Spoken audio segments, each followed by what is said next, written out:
కృపాభరితుడైన మా యేసు ప్రభువా, దినదినము నీ పవిత్రమైన పాదముల చెంత మా జీవితాలను సరిచేసుకుంటూ మీ వద్దకు నడవటానికి నాకును వాక్యం వింటున్న బిడ్డలకును నేర్పించండి. శత్రు కార్యాల నుండి మాకు విడుదల దయచేయండి. శత్రువుని ఎదిరించగలిగినటువంటి శక్తిని, సామర్థ్యతని వాక్యం వింటున్న ప్రతి బిడ్డకును దయచేయండి. శత్రువు సంబంధమైన బోధల నుండి విడిపించబడుటకు నా తండ్రి, ఏది సత్యమైన బోధ, ఏది అసత్యమైన బోధ అని బిడ్డలు గ్రహించుటకు సహాయం చేయండి. లోకంలో ఈ రోజున చాలామంది తప్పుడు బోధకుల ద్వారా బోధించబడి జీవితాలను పాడు చేసుకుంటూ ఉన్నారు. అయ్యా, వాళ్ళ ఆత్మీయతను పాడు చేసుకుంటున్నారు. మిమ్మల్ని కాదు తండ్రి, ఆ సేవకులే దేవుళ్ళుగా భావించి వారి వెంబడి పరిగెత్తుకుంటూ వెళ్తున్నారు. దయచేసి ప్రభా, విశ్వాసులైనటువంటి వారు చేసే కార్యాలు వారు ఆలోచించుటకు సహాయం చేయమని ప్రార్థిస్తున్నాను. ప్రతి వారికి కూడా భక్తి విషయంలో ఒక చక్కటి జ్ఞానమును ప్రసాదించమని వేడుకుంటున్నాను. సమస్త ఘనత మహిమలు మీకే. యేసు ప్రభువు నామంలో ప్రార్థిస్తున్నాను తండ్రి. Amen, amen. ఫిబ్రవరి మాసం 6వ తారీఖు 2026 శుక్రవారం. నెహెమ్యా గ్రంథము 3వ అధ్యాయము 3వ వచనములో ఉన్న విషయాలే. మత్స్యపు గుమ్మము గురించి మాట్లాడుతూ ఉన్నాను. ప్రియులారా, చాలామంది తప్పుడు బోధల గురించి నిన్నటి దినాన మాట్లాడుతూ వచ్చాను. బాగా వినాలి. ఆ మాట్లాడేటప్పుడు కొంతమంది విగ్రహార్పితమైన పదార్థాలు తినవచ్చు అనని, విగ్రహంలో ఏమీ లేదు, దాని ముందు పెట్టిన పదార్థంలో కూడా ఏమీ లేదు అని అంటూ ఉంటారు. ఈ విషయాన్ని గమనించాలి. విగ్రహంలో ఏమీ లేదు అని చెప్పకండి. చాలామంది పురోహితులు మేము మంత్రాలు చదివి ఆ విగ్రహానికి జీవం పోసాము అని చెప్తూ ఉంటారు. అంటే అది నిజమో అబద్ధమో మనకు తెలియదు. దేవుడు ఉన్నాడు. ఆ దేవుడు ఆత్మస్వరూపైన దేవుడు, వాక్యస్వరూపైన దేవుడు, ప్రేమస్వరూపైన దేవుడు. ఆయన ఎవరు అంటే యేసు ప్రభు అని స్పష్టంగా క్రైస్తవ లోకానికి అర్థమవుతుంది. మరి లోకంలో సాతానుడు కూడా ఉన్నాడు కదా. ఏ వ్యక్తి అయినా పొరపాటున ఏ చెట్టునో పుట్టనో లేక రాతినో ప్రార్థన చేస్తే వాడు అక్కడే నిలబడి ఉంటాడు. ఈ విషయాన్ని మర్చిపోకండి. వాడేమీ ఒక వ్యక్తిలాగా నీకు కనిపించాడు. వాడు కూడా ఆత్మలాగానే ఆ విగ్రహం దగ్గరుండి అక్కడ పూజా పునస్కారాలు చేసేటటువంటి వ్యక్తులకు వాడు కూడా ఏదో వరాలు ఇస్తూ ఉంటాడు. ఆ రీతిగా వాళ్ళు కూడా చలామణి అవుతూ ఉన్నారు. విగ్రహం దగ్గర ఏమీ లేదనేది నీ అమాయకత్వం. దాన్ని బట్టి అనేకుల్ని తిరిగి మునుపటి స్థితికి తీసుకువెళ్ళిపోతూ ఉన్నారు. అన్నీ వదిలిపెట్టి వచ్చినటువంటి ఆ బిడ్డలు తిరిగి నీ ద్వారా ఒక తెలియనటువంటి విగ్రహారాధనలోకి వెళ్ళిపోతున్నారు. దయచేసి ఈ మాటలు మానాలి. ఈ చేష్టలు కూడా మానాలి. ప్రభుల వారు ఆ రీతిగా చెప్పలేదు ఎప్పుడు కూడాను. చాలామంది ఈ రీతిగా చెప్తూ ఉంటారు. ఏమనో తెలుసా, వడ్డీలకి ఇవ్వచ్చు. అంతేకాదు ప్రియులరా, ఎందుకు ఇవ్వచ్చు అని మాట్లాడితే చాలామంది బైబిల్లో వాక్యాలే చెప్తారు. పాత నిబంధన కాలంలో లేం కదా, మనం క్రొత్త నిబంధన కాలంలో ఉన్నాము కదా. వడ్డీకి ఇచ్చినటువంటి వానికి పాత నిబంధనలోనే కళ్ళు కనిపించవని చెప్తారు.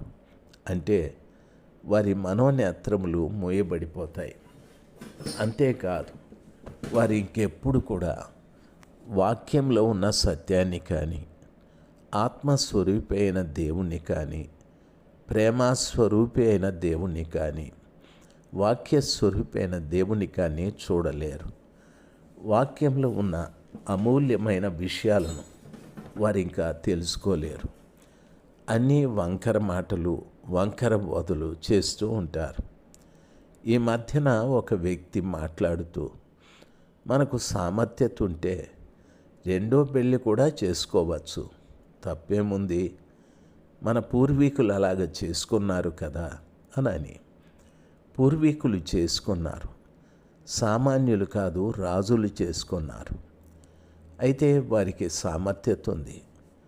ఆ దినాలలో విశేషం ఏమిటంటే, ఎంతమంది భార్యలను పెళ్లి చేసుకుంటే వాడు అంత గొప్పవాడు, వాళ్ళందరినీ వాడు పోషించగలడు అనేటటువంటి వదంతి ఉండేది.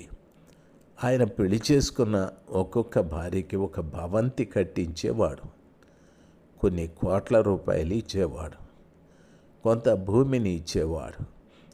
ఆమె ఇంకా లోకరీతిగా ఏమీ చింతించాల్సిన పని లేదు. ఆ రీతిగా మనము లైంగిక చింతనలు కలిగి మనము ఇంకొక పెళ్లి చేసుకోవచ్చు అనేటటువంటి దుర్బోధ మంచిది కాదు కదా. మనము క్రొత్త నిబంధనలో ఉన్నాం. యోహాను గారి సువార్త, యేసు ప్రభుల వారు బోధించిన హితోపదేశాలు, అపోస్తలులు చెప్పిన హెచ్చరికలు, గద్దింపులు ఎన్నో మనం పాటించాలి. ఈ బోధల మధ్యన ఎక్కడా కూడా ఇంకొక వివాహం చేసుకో అని కానీ, విగ్రహార్పితమైనది తిను అని కానీ, వడ్డీలకు ఇవ్వచ్చు అని కానీ, అలాటముల మధ్యన ముద్ర వేసుకోవచ్చు అనేది కానీ, ఇవేవి కూడా నుదుట తిలకం పెట్టుకోమని కానీ, ఇలాంటివేవీ కూడా లేవు. రెండవ భార్యను కూడా చేసుకోమని లేదు. దేవుని బిడ్డలు మనము వాక్యాన్ని బోధించేటప్పుడు కొంచెం మనమేమి పెద్ద పండితులు కానవసరం లేదు. బైబిల్లో ఏముందో అది చెప్తే చాలు. చాలామంది బిడ్డలు ఈ పరిశుద్ధ గ్రంథమైన బైబిల్ని పవిత్రమైన పుస్తకంగా భావిస్తారు. ఇది దేవుని పుస్తకము అనే భావన చాలామంది దాన్ని గుండెకు హత్తుకుంటారు. చాలామంది పడుకునేటప్పుడు దాన్ని ప్రక్కన పెట్టుకొని పడుకుంటారు. చాలామంది తల కింద పెట్టుకొని పడుకుంటారు. ఎందుకంటే దేవుని పుస్తకం మాకు పీడకలలు రావు. మా ప్రక్కన ఈ పరిశుద్ధ గ్రంథం ఉంటే ఏ విధమైన సాతాను శక్తులు మమ్మల్ని సోకవు. ఇలాంటి మంచి భావనతో ఆ పరిశుద్ధ గ్రంథాన్ని ఎంతో పవిత్రంగా భావిస్తారు. బోధించేటటువంటి మనము పవిత్రతనే బోధించాలి. అంతేకాని ప్రజలకు అనుకూలమైన బోధలు చేసుకుంటూ మనం పాడైపోతూ వారిని కూడా పాడు చేస్తే మనతో పాటున్నది ప్రభువా లేక ఇంకొకరా? మనతో పాటు ఆ సర్వశక్తిమంతుడైన దేవుడు ఉంటే, ప్రభుల వారు ఎప్పుడు కూడా లోకానికి అనుగుణ్యంగా మాట్లాడలేదు. ప్రభు చెప్పాడు, నేను లోకమునకు వెలుగై ఉన్నాను అని. అంతే, నేను లోకంలోనికి వచ్చాను. ఈ లోకం నన్ను గుర్తించలేదు, ఎందుకంటే లోకంలో చీకటి ఉంది కాబట్టి. వెలుగైన నన్ను గుర్తించలేదు అని చెప్పి, నేను ఎలాగ లోకానికి వెలుగై ఉన్నానో మీరు కూడా లోకానికి వెలుగై ఉన్నారు. ఈ లోకం మిమ్మల్ని గుర్తించదు.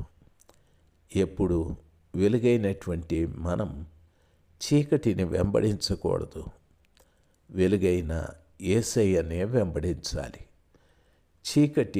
చీకటి సంబంధమైనటువంటి కార్యాలు సాతానుకు సంబంధించినవి కదా.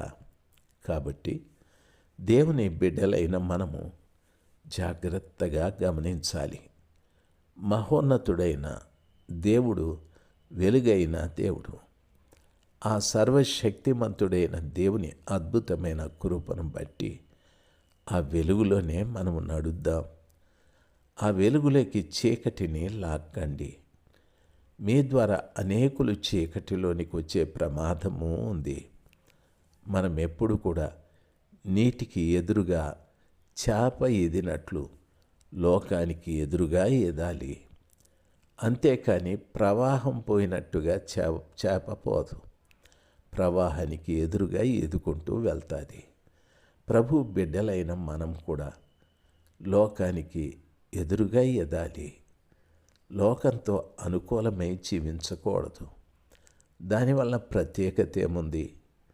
దేవుని వాక్యం ఇలాగ సెలవిస్తుంది కదా, మిమ్మల్ని లోకంలో నుండి నేను ప్రత్యేకించాను, మీరు ప్రత్యేకింపబడిన వంశమును, రాజులైన యాజక సమూహము అని చెప్పాడు కదా. ఆ ప్రత్యేకతని కాపాడుకుంటూ అనేకులు నా ప్రత్యేకతలోనికి నడిపించే ఆ గొప్ప మనసు కలిగి దేవుణ్ణి వెంబడిస్తూ పనిచేద్దాం. దేవుడు సంతోషిస్తాడు, ప్రజలు కూడా సంతోషిస్తారు. అంతేకాని ప్రజల మధ్యన భిన్నాభిప్రాయాలను పుట్టించి దేవునిలో ఉండవలసిన బిడ్డల్ని తిరిగి దయ్యం వైపు నడిపించకండి. దేవుని కృప మీకు తోడుగా ఉండి నడిపించునుగాక. ఆమెన్. 3వ వచనమే చెప్పాను.